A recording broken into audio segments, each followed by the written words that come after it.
मध्य प्रदेश के 10 ऐसे नेता जिन्होंने कांग्रेस पार्टी छोड़ी और पछताए, आखिर कैसे, आइए जानते हैं इस वीडियो में। नंबर 10 पर आते हैं अक्षय कांति बमजी।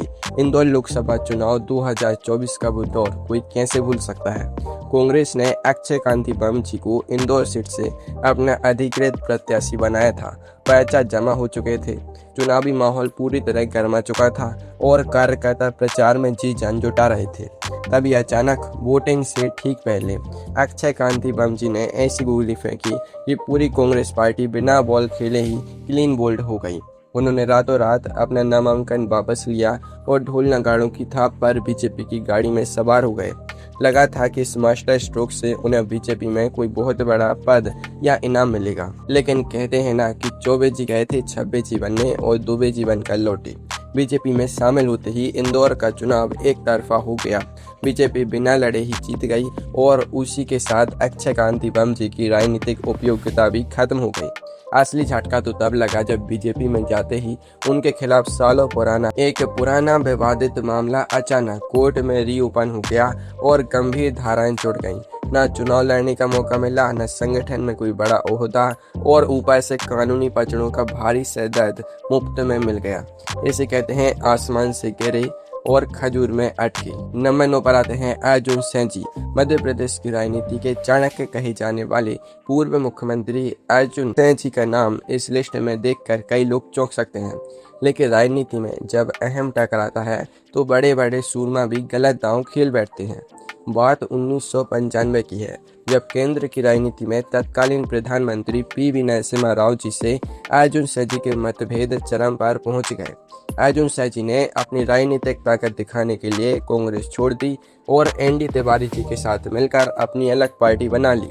उन्हें पक्का यकीन था कि मध्य प्रदेश की जनता उनके नाम पर आंख मूंदकर वोट बरसाएगी, लेकिन 1996 के लोकसभा चुनाव में जब बक्से खुले तो सतना सीट से अर्जुन सिंह जी को करारी हार का सामना करना पड़ा। जिस दिग्गज नेता के एक इशारे पर कभी पूरी सरकार चला करती थी, वे अपने ही गढ़ में चुनाव हार गए। आखिरकार अपनी गलती का एहसास होने पर उन्हें सोनिया गांधी जी के नेतृत्व में वापस कांग्रेस में ही शरण लेनी पड़ी। इसे कहते हैं घर का जोगी जोगड़ा, आन गांव का सिद्ध।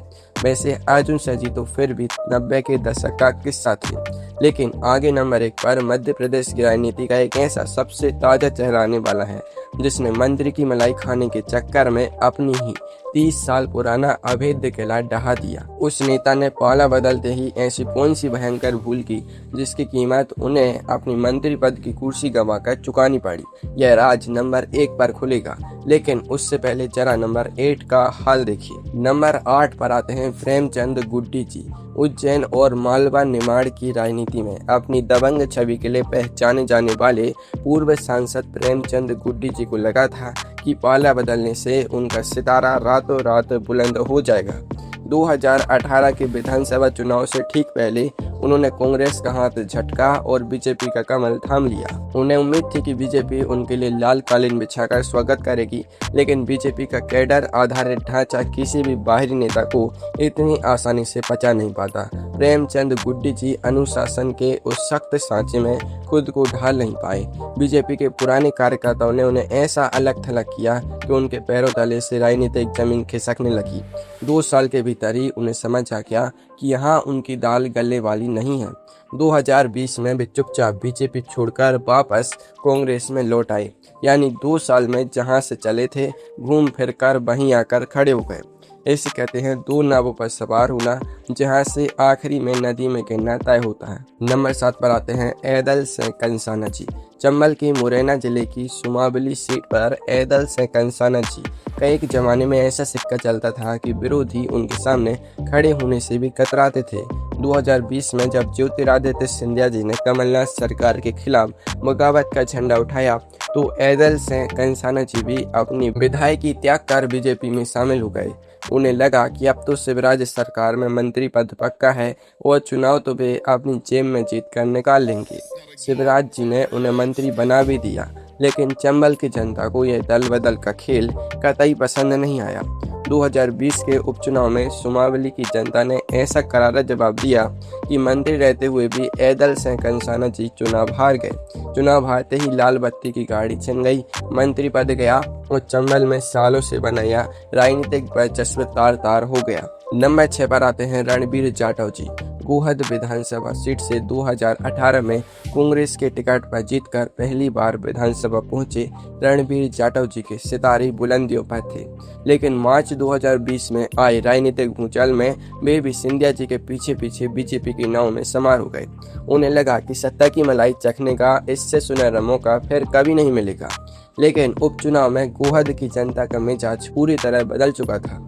जब 2020 के नतीजों के दिन वोटों की गिनती हुई तो कांग्रेस प्रत्याशी ने रणबीर जाटव जी को भारी अंतर से पटकनी दे दी। दल बदल का ऐसा करारा झटका लगा कि बिना तो विधायक रहे और न ही बीजेपी संगठन में उन्हें कोई पूछने वाला बचा। चुनाव हारते ही बीजेपी के बड़े बड़े पोस्टरों से भी उनका चेहरा गायब हो गया।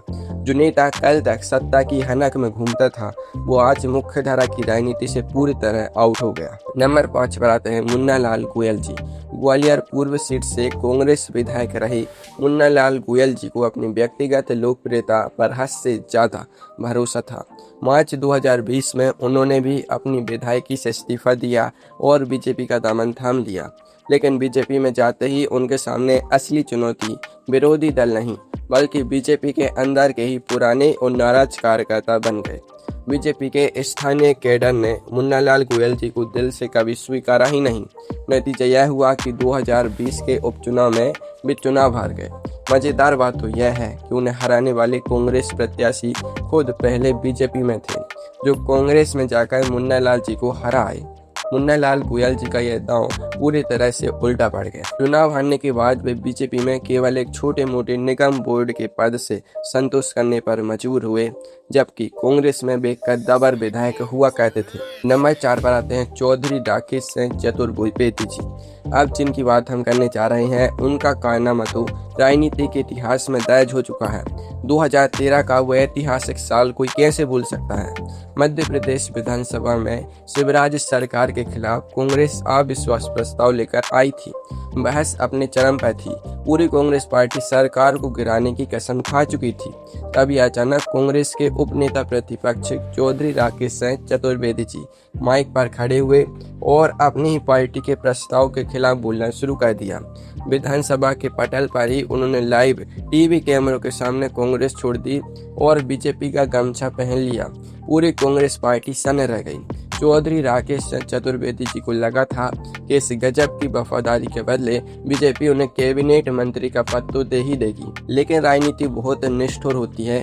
काम निकल जाने के बाद बीजेपी ने उन्हें ठंडे बस्ते में डाल दिया। पूरे 6 सालों तक वे बीजेपी में साइडलाइन रहे, न टिकट मिला और न ही कोई बड़ा पद मिला। आखिरकार हार कर 2019 में उन्हें अपनी पुरानी पार्टी कांग्रेस की ही चौखट पर से झुकाना ही पड़ा। इसे कहते हैं न खुदा ही मिला न विशाले सनम। चौधरी राकेश सिंह जी ने तो लाइव टीवी पर पाला बदला था, लेकिन अब आने वाले टॉप 3 के सबसे धमाकेदार नाम। क्या आप जानते हैं कि नंबर 2 पर एक ऐसी कद्दावर नेता है जिनकी जीत के दावे इतने बड़े थे कि लोग उन्हें अजय मानते थे। वह चुनाव की रात उनके अपने ही एक सगे रिश्तेदार ने उनके साथ ऐसा खेला कर दिया कि उनका राजनीतिक वजूद ही हिल गया। आखिर उनके ही परिवार ने उन्हें कैसे हराया, यह बस 1 मिनट में पता चलेगा। नंबर 3 पर आते हैं गिरिराज दंडोतिया जी। दिमनी विधानसभा सीट से विधायक रहे गिरिराज दंडोतिया जी ज्योतिरादित्य सिंधिया जी के इतने वफादार सिपाही सालार थे कि उन्होंने बिना एक पल सोचे अपनी विधायकी की बलि दे दी।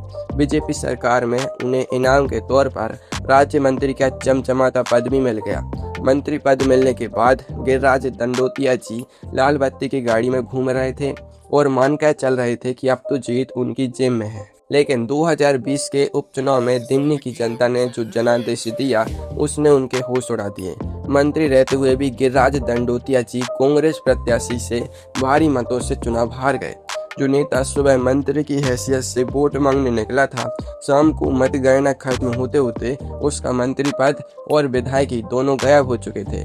दल बदल के इस फेर में गिरिराज दंडोतिया जी का राजनीतिक करियर ऐसा डगमगाया कि वे आज तक संभल नहीं पाए हैं। नंबर 2 पर आती हैं इमरती देवी जी। अपने बेबाक बयानों और अनोखे अंदाज के लिए पूरे देश में मशहूर इमरती देवी जी कमलनाथ सरकार में महिला एवं बाल विकास मंत्री थीं।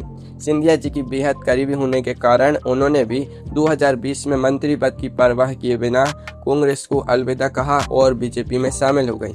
बीजेपी में आते ही उन्हें तुरंत फिर से मंत्री बनाया गया। डबरा सीट पर उनके ऐसा दबदबा माना जाता था कि उनके समर्थक कहते थे कि इमरती देवी जी को हराना नामुमकिन है। लेकिन 2020 के उपचुनाव में इमरती देवी जी के साथ जो राजनीतिक खेला हो गया, उसकी उन्होंने सपने में भी कल्पना नहीं की होगी। उनके ही समधी और कांग्रेस प्रत्याशी ने उन्हें चुनाव मैदान में करारी शिकस्त दे दी। मंत्री पद की कुर्सी तो गई ही, साथ ही चुनाव में अजय रहने का उनका घमंड भी चकनाचूर हो गया। इसके बाद 2023 के विधानसभा चुनाव में भी जनता ने उन्हें दोबारा नकार दिया। लगातार 2 करारी हारों ने इमरती देवी जी को मध्य प्रदेश की राजनीति में पूरी तरह बैकफुट पर धकेल दिया। नंबर 1 पर आते हैं रामनिवास रावत जी। दल बदल और उसके बाद मिले राजनीतिक झटके की सबसे ताज़ा और सबसे दर्दनाक मिसाल है रामनिवास रावत जी। विजयपुर सीट से 6 बार के विधायक और मध्य प्रदेश कांग्रेस के कार्यवाहक अध्यक्ष रहे रामनिवास रावत जी का उस क्षेत्र में एक छत्र राज चलता था। अप्रैल 2024 के लोकसभा चुनाव के दौरान उन्होंने अचानक कांग्रेस को अलविदा कहा और बीजेपी का दामन थाम लिया। बीजेपी ने भी कोई कसर नहीं छोड़ी और उन्हें मोहन यादव सरकार में तुरंत वन मंत्री बना दिया। रामनिवास रावत जी गदगद थे कि अब तो सत्ता की चाबी सीधे उनके हाथ में है। लेकिन असली परीक्षा नवंबर 2024 के विजयपुर उपचुनाव में होनी थी। मंत्री पद का पावर, बीजेपी का विशाल संगठन और 30 साल का उनका अपना व्यक्तिगत प्रभाव, सब कुछ दांव पर लगा था। लेकिन विजयपुर की जनता ने इस दल बदल को सिरे से खारिज कर दिया। कांग्रेस के प्रत्याशी ने मंत्री रामनिवास रावत जी को चुनाव में करारी शिकस्त दे दी। एक ही झटके में उनका 30 साल पुराना अवैध किला ढह गया, मंत्री पद चला गया और राजनीतिक रसूख पर ऐसा दाग लगा जो आसानी से मिटने वाला नहीं है। इसे कहते हैं धोबी का कुत्ता, न घर का न घाट का।